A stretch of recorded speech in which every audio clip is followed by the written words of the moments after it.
Dear Pastor, what was God doing before creation? Wow, that's interesting. The question is from Re M. This is really interesting. This is from library Dropbox, I think. Yeah. So, Pastor, What what's can the you say, answer? Pastor? That's a good question. We may be wondering what God is doing before the creation of this universe or this world. Well, if you have your Bible with you, I can suggest to open it in the book of Ephesians, chapter 1, verse 4.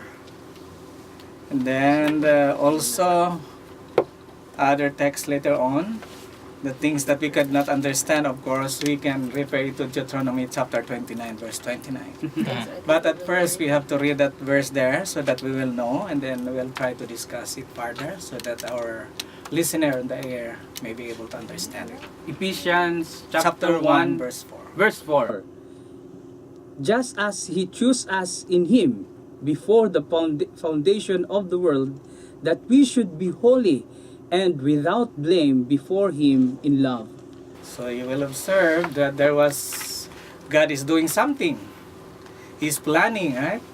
He had a plan. Before the creation of this world, there was already the plan that He had for this universe.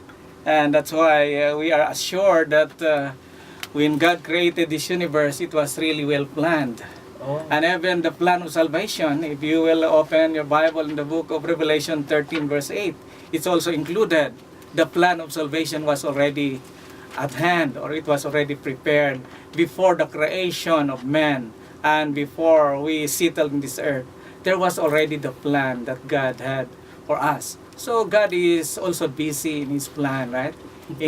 Planning in relation to the creation of the universe.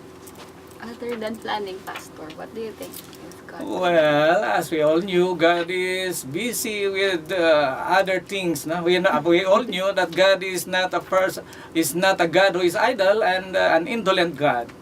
He had in mind, although we cannot describe everything. That's why the things that we cannot describe, we can refer it to Him someday, because the mystery of God is something that we cannot really explain well. So that's why the text in Deuteronomy chapter 29 will suffice the answer for that question. Because not everything can be found in the Bible. It's not all recorded in the Bible, for that matter. So it's not good also for us to tell something and to just speculate that this is what God has been doing. The things that we can only share is the thing that it is written or we can read in the Bible.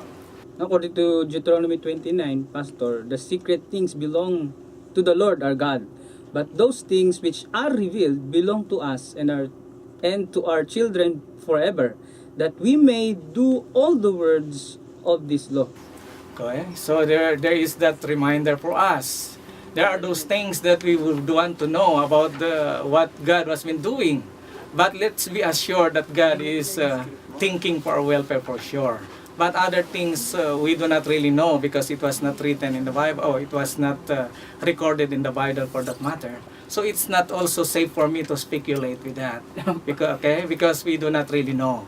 No matter how we express our idea, it will not suffice the mysteries of God. It's all about assumption. Yes, of course. So DJ Jana, before God create the universe, He knows what will happen to our world. And He knows what will happen to the people who He created, that they will be fall into sin. That's why He planned for our salvation, Pastor. That is right? Yes, because God is an omniscient God. He's an all-knowing God. It's one of the attributes of God. He's an all-knowing God. He knew our beginning and even our end. So that's why He had already anticipated those things, because He is an omniscient God. And by that, the plan was established before the creation of the world. And I think if we want to know the specific answer for this, let's wait for the second coming, where we can meet Him face to face and we can ask Him what He was doing before. That will be our assignment. That's why we need to really long for heaven. And we need really to be faithful and be close to Him. By that, we may be able to know the answers that God will give us during the time. And that will be a challenge for each one of us to be faithful to Him.